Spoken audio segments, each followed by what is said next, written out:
ഞാനൊരു ക്വസ്റ്റ്യൻ ചോദിക്കട്ടെ. മുടിയില്ലേ മുടി, മുടിയിൽ ചൂടാൻ പറ്റാത്ത പൂവ് ഏതാ? പൂവ് മുടിയിൽ ചൂടാൻ പറ്റാത്ത പൂവോ? പ്ലാസ്റ്റിക് പൂവാണോ? അല്ല. അതെന്ത് പൂവാണത്? എനിക്കറിയില്ല. അറിയില്ല. പറഞ്ഞു തൊലക്ക്, പറഞ്ഞൂടെ. ഷാമ്പൂ പൂവാണോ? പൂ. ആയിക്കോട്ടെ, ഞാൻ ഏതായാലും തോറ്റു. പക്ഷെ ഞാനൊരു ചോദ്യം ചോദിക്കാം. എനിക്ക് അറിയാൻ നോക്കാം. പറയുമ്പോ നിറമുണ്ട്, കാണുമ്പോ നിറമില്ല, അതെന്താ? ഗായ്സ് കേട്ടോളൂ. പച്ചക്കള്ളി. പച്ചക്കള്ളിയോ? എന്തോ പച്ചക്കള്ളിയോ?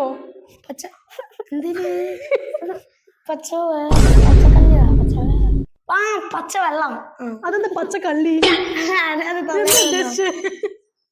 പച്ചവെള്ളം ഉദ്ദേശിച്ച്. പച്ചവെള്ളം കണ്ടുപിടിച്ചു. ഇതിനെക്കാട്ടിലും ബെറ്റർ ആയിട്ട് എന്നെ കൊണ്ട് കണ്ടുപിടിക്കാൻ പറ്റാത്ത ഒരു ചോദ്യമായിട്ട് ഞാൻ വരും. അപ്പൊ ഉത്തരം മുട്ടി പോകും. ഉറപ്പാ. അടുത്തത് ഞാൻ കൊണ്ടുവരൂടാ.